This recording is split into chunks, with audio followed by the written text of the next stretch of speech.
एकलव्य विद्या संकुल।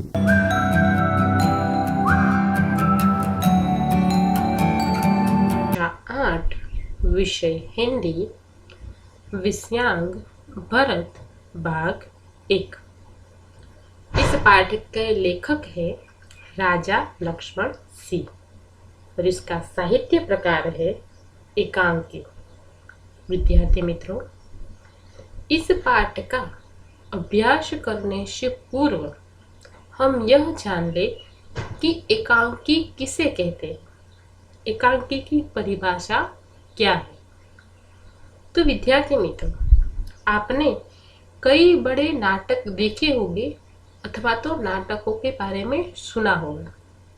हमारे प्राचीन ऋषि और साथ ही साथ कई गुरुजनों ने बड़े बड़े विस्तृत नाटक लिखे हैं।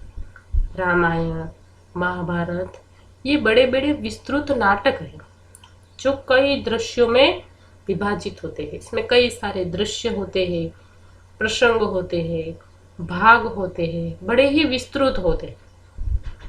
लेकिन उसी नाटक के एक छोटे से दृश्य को या एक छोटे से भाग को क्या कहते हैं? एकांकी कहते हैं। दूसरे शब्दों में कहें तो एकांकी की परिभाषा क्या होगी कि बड़े विस्तृत नाटक के किसी एक छोटे से दृश्य, भाग या अंक को क्या कहते हैं? एकांकी कहते हैं। तो विद्यार्थी मित्रों, इस एकांकी का अभ्यास करने से पूर्व हम लेखक परिचय प्राप्त कर लें। राजा लक्ष्मण सिंह का जीवन परिचय। पूरा नाम राजा लक्ष्मण सिंह, जन्म 9 अक्टूबर 1826 आगरा, जन्मभूमि आगरा उत्तर प्रदेश, मृत्यु 14 जुलाई 1896, कर्मभूमि भारत, प्रसिद्धि हिंदी गद्य शैली का, मतलब कि राजा लक्ष्मण सिंह गद्य शैली मतलब कि गद्य शैली में लिखते थे, इसीलिए वो गद्य शैलीकार कहलाए। विशेष 1861 में लक्ष्मण सिंह ने आगरा से प्रजाहितैषी नामक पत्र निकाला, मतलब कि उसका संपादन किया। 1863 में महाकवि कालिदास की अमर कृति अभिज्ञान शाकुंतलम का हिंदी अनुवाद शकुंतला नाटक के नाम से प्रकाशित हुआ। मतलब कि महाकवि कालिदास की एक अमर कृति है जिसका नाम है अभिज्ञान शाकुंतलम, उसका उन्होंने हिंदी में अनुवाद किया। इसके बाद उन्होंने कालिदास के रघुवंश और मेघदूत का भी हिंदी में अनुवाद किया। अन्य जानकारी, 1880 ईस्वी में राजभक्ति के परिणाम स्वरूप लक्ष्मण सिंह को राजा की उपाधि से सम्मानित किया गया। अनुवादक के रूप में राजा लक्ष्मण सिंह को सर्वाधिक सफलता मिली, मतलब कि राजा लक्ष्मण सिंह एक सर्वश्रेष्ठ और सफल अनुवादक थे। विद्यार्थी मित्रों, अभिज्ञान शाकुंतलम जो एक संस्कृत नाटक है और जिसके रचयिता है महाकवि कालिदास, प्राचीन काल से ही भारतीय इतिहास में बेहद रोचक प्रेम कहानियां प्रचलित है। लेकिन एक प्रेम कहानी अति प्राचीन काल से जुड़ी हुई है जिसके बारे में बहुत कम लोग जानते होंगे। यह कहानी है शकुंतला और दुष्यंत की प्रेम कहानी, जिनका पहले मिलन हुआ, फिर वे अलग हो गए और फिर अंत में फिर से उनका मिलन हुआ।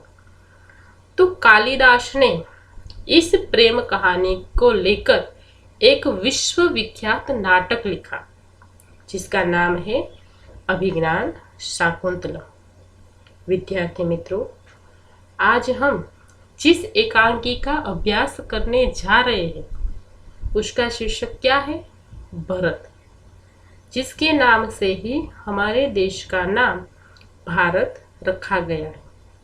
यह वीर बालक दुष्यंत और शकुंतला का ही पुत्र है।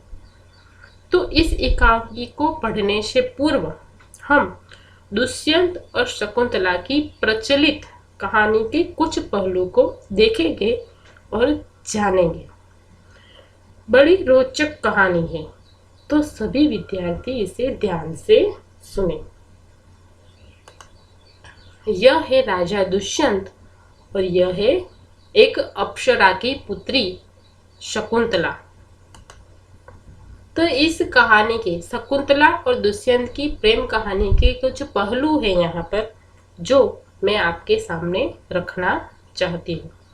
तो सबसे पहले विश्वामित्र का घोर तपस्या करना और उस तपस्या को भंग करने के लिए इंद्र का मेनका नामक अप्सरा को भेजना। मतलब कि विद्यार्थी मित्रों, ये कहानी उस समय की है जब विश्वामित्र भगवान शिव की घोर तपस्या कर रहे थे। तभी उसकी तपस्या को लेकर राजा इंद्र बहुत ही परेशान थे। उसके अंदर ईर्ष्या थी, इसीलिए वो विश्वामित्र की तपस्या को भंग करना चाहते थे। और उसकी तपस्या को भंग करने के लिए उन्होंने मेनका नामक अप्सरा को पृथ्वीलोक में भेज दिया। और फिर मेनका ने विश्वामित्र की तपस्या को भंग कर दिया, उसे तोड़ दिया। उसके बाद विश्वामित्र और मेनका से शकुंतला का जन्म होना। मतलब कि मेनका ने विश्वामित्र की तपस्या को भंग कर दिया, विश्वामित्र और मेनका का विवाह हुआ, उनके बीच प्रेम संबंध स्थापित हुआ और फिर उन्होंने शकुंतला नामक एक सुंदर बेटी को जन्म दिया। अब क्या होता है कि मेनका कहाँ से आई थी? स्वर्ग से आई थी, जिसे इंद्र ने भेजा था। तब मेनका का वापस स्वर्ग में जाने का समय हो गया था। इसीलिए विश्वामित्र और मेनका कण्व ऋषि के आश्रम में शकुंतला को छोड़ देते हैं। मतलब कि शकुंतला को कण्व ऋषि के आश्रम में छोड़ आना। एक छोटी सी बच्ची को वो कण्व ऋषि के आश्रम में छोड़कर चले जाते हैं। और फिर कण्व ऋषि शकुंतला को पालते हैं, पोसते हैं और उसे बड़ी करते हैं। तो शकुंतला एक अप्सरा की पुत्री थी, इसलिए स्वाभाविक था कि वो अत्यधिक सुंदर थी। जैसे ही वो कुमार्या अवस्था से यौवन अवस्था में उसने प्रवेश किया कि उसकी सुंदरता दिन प्रतिदिन बढ़ती गई। अब एक दिन क्या होता है कि शकुंतला और दुष्यंत का मिलन। मतलब कि शकुंतला जिस ऋषि के आश्रम में, कण्व ऋषि के आश्रम में रहती थी, वहां पर राजा दुष्यंत आते हैं। दुष्यंत वहां पर जंगल में शिकार करने आते हैं और शिकार करते करते वो कण्व ऋषि के आश्रम में पहुंच जाते हैं और वहां पर वो शकुंतला को देखते हैं और फिर उन दोनों के बीच प्रेम संबंध स्थापित होता है। और शकुंतला और दुष्यंत आश्रम में ही गंधर्व विवाह से जुड़ जाते हैं। मतलब दुष्यंत और शकुंतला का क्या हो जाता है? विवाह हो जाता है। विवाह के बाद दुष्यंत का आश्रम छोड़कर जाना। मतलब कि विवाह होने के बाद दुष्यंत वापस अपने राज्य में जाता है, शकुंतला को कहाँ छोड़कर? आश्रम में छोड़कर। और फिर जाते समय याद के स्वरूप अंगूठी देकर जाता है। वो शकुंतला को एक अंगूठी याद के स्वरूप देकर वापस चला जाता है और उसे वादा करके जाता है कि मैं जल्द ही वापस लौटूंगा और तुम्हें यहाँ से ले जाऊंगा। अब एक दिन हुआ यह कि ऋषि दुर्वासा वहां पर आए। शकुंतला अपनी कुटी में दुष्यंत की यादों में खोई हुई थी। उसके विचारों में खोई हुई थी। तब दुर्वासा ऋषि का प्रवेश होता है, लेकिन शकुंतला को ध्यान नहीं रहता। इसीलिए दुर्वासा ऋषि क्रोधित हो जाते हैं और फिर वो क्या देते हैं, शकुंतला को श्राप देते हैं। क्या श्राप देते हैं? वो कहते हैं कि तू जिसकी यादों में खोई हुई है वो तुम्हें भूल जाएगा। फिर शकुंतला गिड़गिड़ाती है, रोती है, क्षमा याचना करती है। वो कहती है कि मेरे पाप का निवारण करो ऋषि देव। तब दुर्वासा ऋषि उसे कहते हैं कि अगर तुम्हारे पास दुष्यंत के द्वारा दी हुई कोई चीज तुम्हारे पास है तो वो तुम अगर दुष्यंत को दिखाओगी तो उसकी सारी स्मृति, सारी यादाश्त वापस आ जाएगी।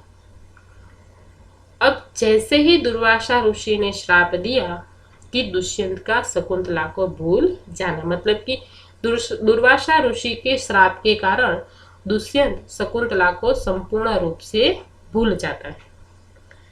उसी समय शकुंतला गर्भवती होती है और शकुंतला का बच्चे को जन्म देना, मतलब कि एक सुंदर बालक को जन्म देती है जिसका नाम क्या है, भरत।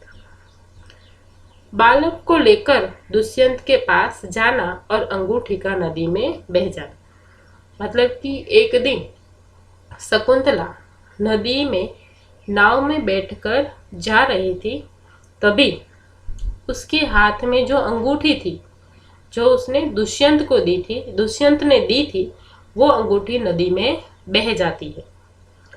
और फिर वो चिंतित होती है कि अब मैं क्या करूं, ये अंगूठी तो बह गई। लेकिन फिर भी वो भरत को लेकर कहाँ जाती है, दुष्यंत के पास जाती है। लेकिन वहां जाकर क्या होता है, दुष्यंत का पहचानने से इनकार करना, मतलब कि श्राप के कारण दुष्यंत संपूर्ण रूप से शकुंतला को भूल गया था। इसलिए जब वो वहां गई तो दुष्यंत ने उसे पहचानने से इनकार कर दिया। उसने कहा कि मैं तुम्हें पहचानता ही नहीं। फिर शकुंतला रोती हुई वापस आ जाती है। अब क्या होता है, राजा के दरबार में मछुआरे का आना और अंगूठी दिखाना। देखो, जो अंगूठी पानी में बह गई थी वो अंगूठी नदी में एक मछली के पेट में चली जाती है और फिर वो एक मछुआरे के पास आती है वो मछली। तो जब वो उस मछली को काटता है तो उसके पेट से उसे वो अंगूठी मिलती है जो दुष्यंत ने किसको दी थी, शकुंतला को। अब वो एक सुंदर रत्न जड़ित अंगूठी लेकर किसके पास जाता है, दुष्यंत के पास जाता है। राजा को सब याद आ जाना। जैसे ही वो अंगूठी दुष्यंत के सामने आती है कि उसकी सारी यादाश्त वापस आ जाती है। उसे सब याद आ जाता है कि किस प्रकार वो जंगल में शिकार करने गया था, वहां पर शकुंतला से उसका मिलन हुआ था, विवाह हुआ था। वो सारी बातें उसे याद आ जाती है। शकुंतला को खोजना आरंभ करना। जैसे ही दुष्यंत की सारी यादाश्त वापस आ जाती है कि तुरंत वो शकुंतला को ढूंढने लगता है। और शकुंतला को ढूंढने के लिए कहाँ पर वो जाता है, कण्व ऋषि के आश्रम में। और वहां पर वो किसे देखता है, भरत को देखना। मतलब कि दुष्यंत को पता नहीं है कि ये भरत उसका पुत्र है, लेकिन भरत को देखकर उसके मन में प्रेम भाव जागृत होते हैं और फिर अंत में पुनः मिलन होना। तो विद्यार्थी मित्रों, यहाँ पर हमारी भरत एकांकी की शुरुआत होती है कि दुष्यंत जब कण्व ऋषि के आश्रम में जाता है तब वो वहां पर किसे देखता है, भरत को, एक छोटे से बालक, वीर बालक को, वीर पुत्र को। और उसे देखकर उसके मन में प्रेम भाव जागृत होता है।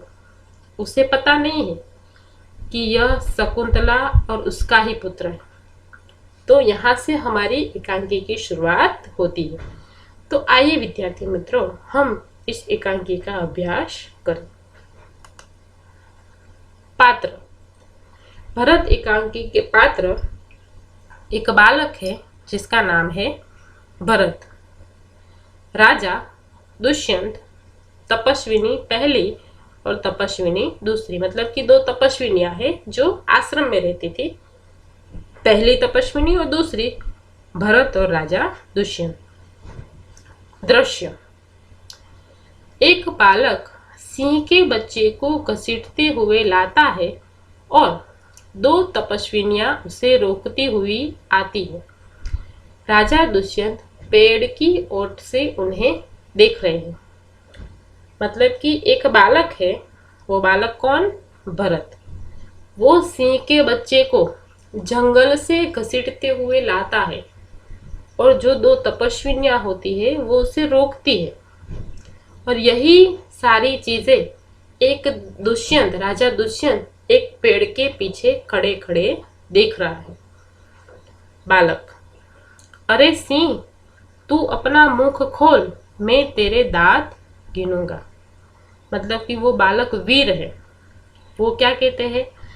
वो कहता है सिंह को कि तू अपना मुंह खोल, मैं तुम्हारे दांत गिनना चाहता हूँ। मतलब कि वो बालक कितना वीर है कि वो एक सिंह के बच्चे के साथ खेल रहा है। उसके अंदर कितना साहस है, कितनी हिम्मत है। वो बिल्कुल डरता नहीं है और सिंह के बच्चे को कहता है कि तू अपना मुख खोल, मैं तुम्हारे दांत गिनना चाहता हूँ। पहली तपस्विनी, ए हठीले बालक, तू वन के इन पशुओं को क्यों सताता है? हम तो इन पशुओं को बाल बच्चों के समान रखती है। तेरा साहस बढ़ता ही जाता है।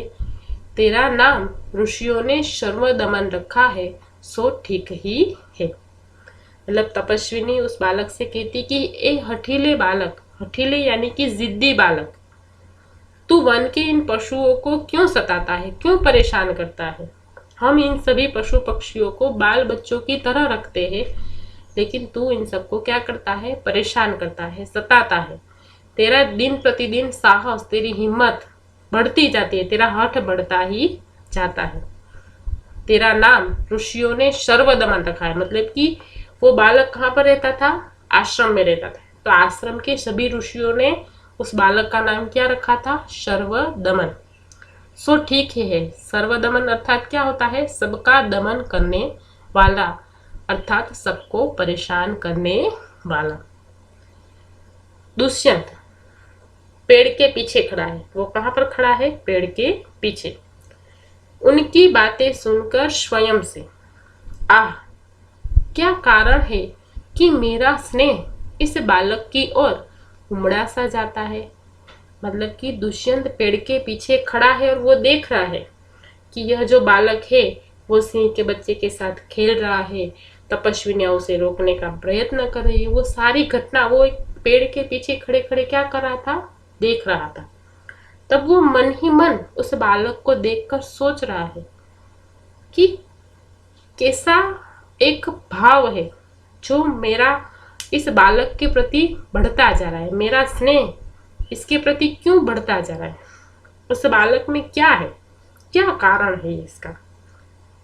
दूसरी तपस्विनी, जो तू इस बच्चे को छोड़ न देगा तो सिंहनी तुझ पर दौड़ेगी।